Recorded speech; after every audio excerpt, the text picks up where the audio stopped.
नमस्कार दोस्तों, स्वागत है आपका हमारे चैनल पर, जहां हम आपको दुनिया भर की रोचक और अद्भुत कहानियों से रूबरू कराते हैं। आज हम आपको दिखाने जा रहे हैं हिंदू और ग्रीक पौराणिक कथाओं के बीच की समानताएं। तो चलिए शुरू करते हैं। इंद्र और जूस। दोस्तों, इंद्र और जूस दोनों ही देवताओं के राजा हैं। ये दोनों ही वर्षा, गरज और बिजली से जुड़े हैं। इंद्र का हथियार वज्र है, जिससे इंद्र ने राक्षस वृत्रासुर को मारा था।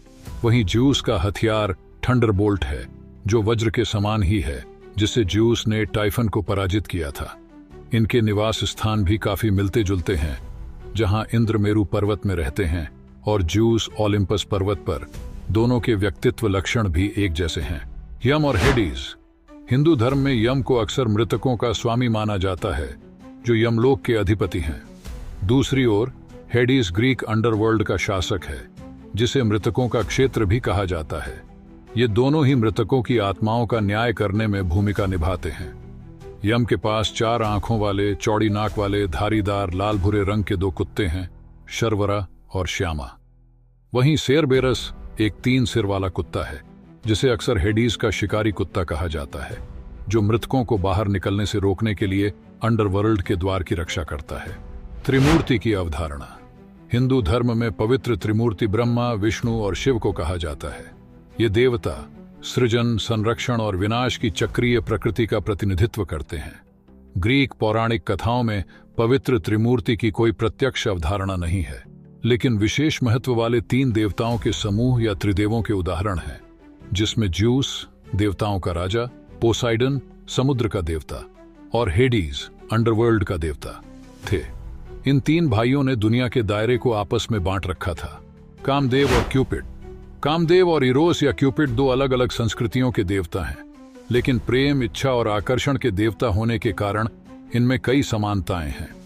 दोनों को प्यार और जुनून की भावनाओं को जगाने के लिए जिम्मेदार माना जाता है। इन दोनों को अक्सर एक सुंदर युवक के रूप में चित्रित किया जाता है, जो धनुष और बाण लिए हुए होता है। दोनों ही अपने बाणों का उपयोग लोगों के दिलों में प्यार की भावना पैदा करने के लिए करते हैं। संपाति और इकारस। जटायु और संपाति की कहानी ग्रीक कथा के इकारस और डेडलस की कहानी से मिलती जुलती है।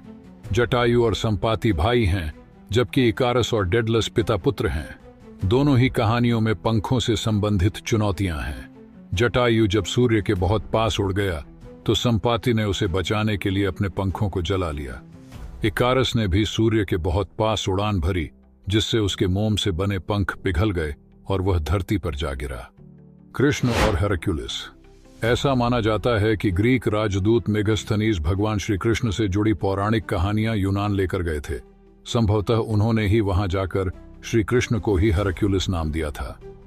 हेरक्युलिस शब्द हरिकुल एस से बना है, जिसका अर्थ है हरि का कुल।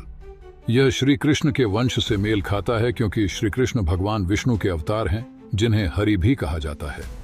श्री कृष्ण के कालिया नाग से युद्ध करने की घटना की तुलना हेरक्युलिस के हाइड्रा नामक बहुशीर्ष वाले नाग से युद्ध करने की घटना से की जा सकती है।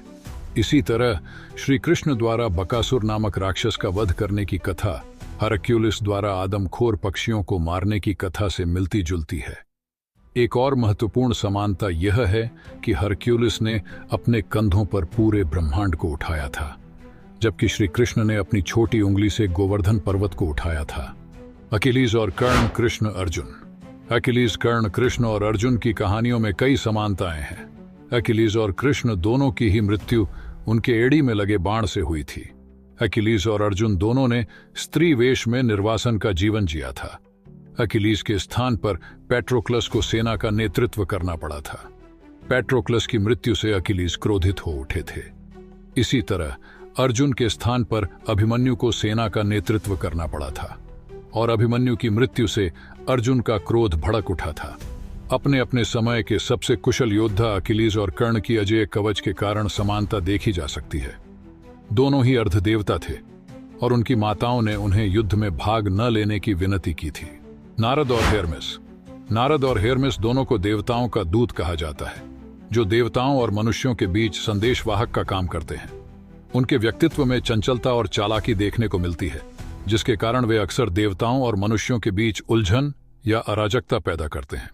दूत होने के अलावा नारद को एक आर्षी, संगीतकार और कहानीकार के रूप में भी जाना जाता है, जो विभिन्न दुनियाओं की यात्रा करते हुए ज्ञान और सलाह देते हैं।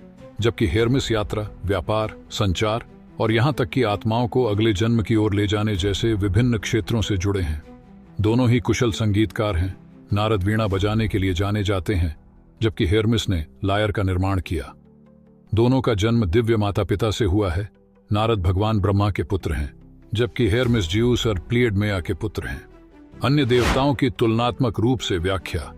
गैया पृथ्वी की देवी हैं और सृष्टि के प्रारंभ में जन्म लेने वाली प्रारंभिक तत्वात्मक देवियों में से एक हैं। इसी तरह भूदेवी भी पृथ्वी की देवी का प्रतिनिधित्व करती हैं। पोसाइडन और वरुण दोनों ही महासागर के देवता हैं और जलीय जीवों के रक्षक हैं।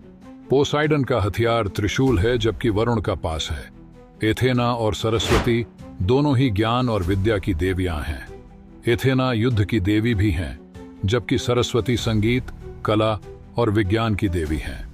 म्यूज ज्यूस और मनेमोस इनकी पुत्रियां हैं और उनके गीत की संगीत सुनकर किसी को भी खुशी मिलती है। गंधर्व पुरुष देवता और अप्सराओं के पति हैं। वे देवताओं के महलों में सुंदर संगीत बनाते हैं।